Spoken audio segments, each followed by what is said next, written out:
Guillaume Soro viendra en Côte d'Ivoire très bientôt. Laurent Gbagbo, Laurent Gbagbo, Papa Gbagbo, Abbé de Turin, Masgradel, petit génie. Et oui les amis, nous sommes dans notre rubrique Affairal. Bonjour encore une fois. Nous allons nous affairer aujourd'hui sur le président Alassane Ouattara, l'ancien président Laurent Gbagbo et puis l'ancien président de l'Assemblée nationale Soro Guillaume. Ah, il y a eu des draps qui sont sortis les amis, on va parler de ça.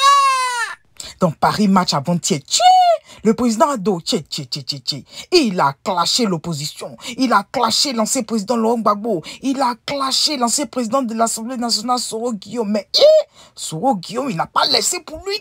Il a répondu pour lui. Il avait seulement 2 tweets. Regardez ce qu'il a dit. Il dit, j'ai lu l'interview du président Alassane Ouattara dans Paris Match. Cet homme est en querelle avec lui-même. Ayons de la tolérance pour lui. Ouattara voulait me voir misérable dans les rues de Paris. Est-ce cela son programme pour la Côte d'Ivoire? Parce que le président Ado a dit en Paris Match que Soro Guillaume, ça fait un an, il ne travaille pas. Mais regarde la vie qu'il mène en France là-bas, à Paris là-bas, là, où il trouve l'argent là. Et Soro Guillaume dit encore, à 78 ans révolus, il manque de sagesse. Un président ne parle pas ainsi. Dans ses propos transparaît la haine. La haine d'un conjoint divorcé. Il dit encore, il veut me voir en prison. Parce que le président Alassane, il veut le voir en prison. Peut-être, il dit que si il est en prison là, il sera à côté de moi. Sa cellule là, ça sera à côté de moi, ma cellule là, s'il veut me voir en prison. Le clash de ça. Donc, comme vous connaissez les Ivoiriens, les Ivoiriens ont commencé à réagir, Il y a un qui a réagi, André Sylvain Conan, il dit, le président Ado là, au lieu de demander à la France d'enquêter pour savoir où Soro, qui ne travaille pas depuis un an, trouve son argent là, la Côte d'Ivoire pourrait déjà commencer à enquêter pour savoir où il a trouvé son argent pour financer la rébellion. On va rentrer dans ça là encore. Attention, voilà quelqu'un qui a fait une révélation pour dire que Soro Guillaume va rentrer avant le 31 octobre. Regardez. Très bientôt. Je pourrais dire qu'il viendra en Côte d'Ivoire avant le 31 octobre. Mais je précise, ce n'est pas par un coup d'État. Guillaume Soro viendra en Côte d'Ivoire très bientôt. Je pourrais dire qu'il viendra en Côte d'Ivoire avant le 31 octobre. Mais je précise, ce n'est pas par un coup d'État.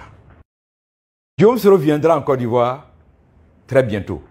Tiens, mon frère, tu as dit ça au moins 2 fois, on a compris. Tu nous dis même pas comment il va venir. Tu dis rien, puis tu souris. Tu as l'assurance de Ahmed Bakayoko. C'est lui que tout le monde voit dans de nouvelle génération. Là. John Lo, toi tu es qui? Moi, il t'entend de parler d'affaires de Soro Guillaume qui est rentré. Écoute, tu rentres dans ma vidéo. Toi tu es qui, mais tu parles de qui? Je comprends rien. Tu parles de Hambak. Tu es qui? Ouais, 15-15. Si tu t'appelles comment j'entends 15-15, c'est quoi ton nom? Effectivement, en effet, j'allais le faire par la grâce de Dieu. Mon frère, si tu veux que je t'écoute là, il faut me dire ton nom. Moi, je ne peux pas t'écouter si je ne connais pas ton nom. Tant que Dieu me donnera ce souffle de vie, tant que Dieu me donnera ce combat dans lequel je suis en ce moment, ce combat de la Côte d'Ivoire et pour la Côte d'Ivoire, je ne me lasserai pas de faire des vidéos pour édifier la lanterne de nos parents. Ok, on a compris, mais pour une dernière fois, c'est quoi ton nom? Je me nomme Dosso Bassano, votre serviteur, pour ne pas dire Dosso 15-15, pour ceux qui veulent le roi 15-15. Ça... Affaire de roi 15-15, c'est pour ça depuis tu ne voulais pas dire ton nom là. Le frère, toi tu dis tu as des docs, c'est quel doc tu as à nous donner? Il faut dire, on va entendre nous tous, il faut nous dire maintenant, c'est de quel doc tu voulais parler depuis et puis tu n'as pas dit ton nom là. Il faut nous donner les docs là maintenant. Mais on a accepté en tant que militant RHDP. Pourquoi on a accepté? Moi personnellement j'ai accepté parce que je me suis dit que Ouattara a compris que en Afrique, il faut finir avec ces histoires de 3 mandats là. S'il a choisi de nous placer quelqu'un d'autre qui a Amadou Gon Coulibaly, on va suivre cette personne. Sinon, tout le monde sait que Gon n'était pas une nouvelle génération. Mais pire, c'est que Gon était malade. Et que Alassane Ouattara savait que Gon était malade. Vu que c'est lui qui était son tutelle légal à l'hôpital. Regardez la conférence de presse d'Amadou Gon Coulibaly. Le jour où il est quitté à l'aéroport, il est venu. Il a fait un point de presse où il est venu s'arrêter après d'Alassane Ouattara. Il a dit Il dit que c'est Alassane Ouattara qui était l'entremise entre lui et puis sa mère, entre lui et puis sa femme, c'est tout, entre lui et puis ses soeurs, entre lui et puis ses frères. Non, ça veut dire que c'est Alassane Ouattara qui était son responsable légal à l'hôpital. Thiers a fait, malheureusement aussi, il n'est plus de ce monde, on ne peut pas trop parler. Mais c'est grave quand même. Donc, pour parler à son mari, elle devait passer par le président Ado Thiers. Regardez la marmaille. Flocon 1 appelle Flocon 2. Donc, on reste dans cette histoire comment on appelle, de nouvelle génération. Amadou Gon revient. Amadou Gon décède. Écoutez-moi, chers frères et sœurs. Si c'est vrai que Alassane Ouattara avait pour ambition de donner ce pouvoir à une nouvelle génération, est-ce que normalement, après le décès d'Amadou Gon Coulibaly, Alassane Ouattara devait se prononcer sur une histoire de candidature? Mais moi, je l'attendais. Il ne savait pas que moi, je l'attendais. Il était en train de tourner, mais il ne savait pas que Dosso l'attendait. En ce moment, Dosso était encore avec Alassane Ouattara. Mais Dosso attendait à ce que Alassane Ouattara prononce qu'il sera candidat là, pour que Dosso se retire de lui. Parce que quand moi je suis ce monsieur-là, je ne le suis pas parce que c'est autre chose. Je le suis parce qu'il m'a dit des choses avant. Il m'a dit qu'il était démocrate. Même si Amadou Gon venait à décéder, est-ce que ça permettait à Alassane Ouattara de se présenter encore comme candidat? Non, allez-y comprendre tout simplement qu'il y avait un Guy Roche, il y avait une marmaille qui ne disait pas son nom. Il y avait une vraie marmaille qui ne disait pas son nom.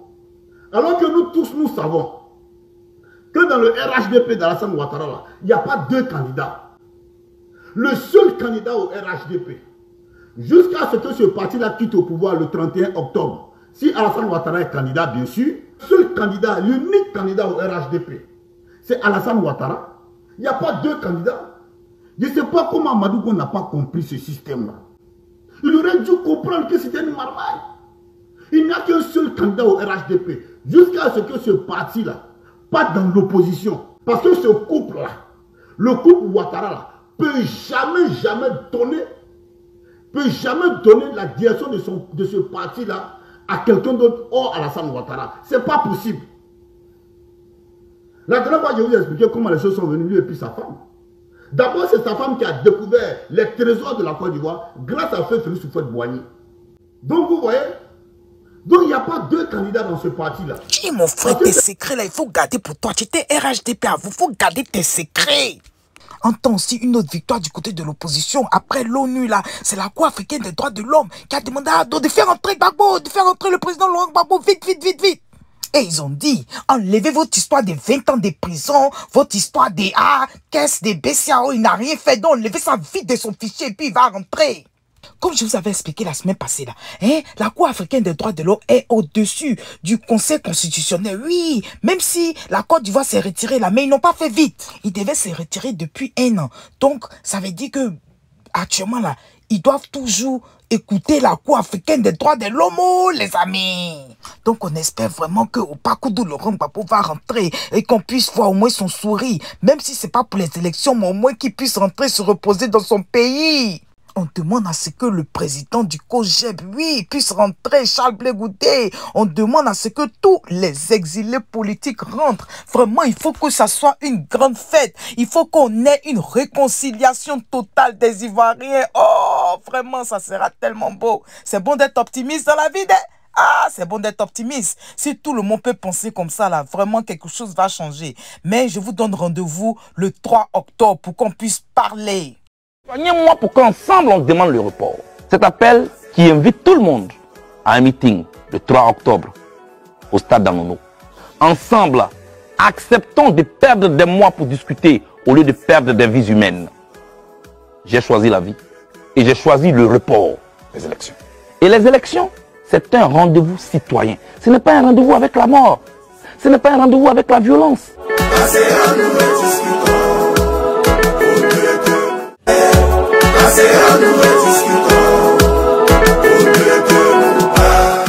Et oui les amis, asseyons-nous et discutons pour que Dieu nous parle. Si tu as choisi la vie, si tu as choisi le report des élections, si tu aimes vraiment ton pays, rendez-vous le 3 octobre à 9h au stade d'Anono. Vraiment, merci déjà d'avance.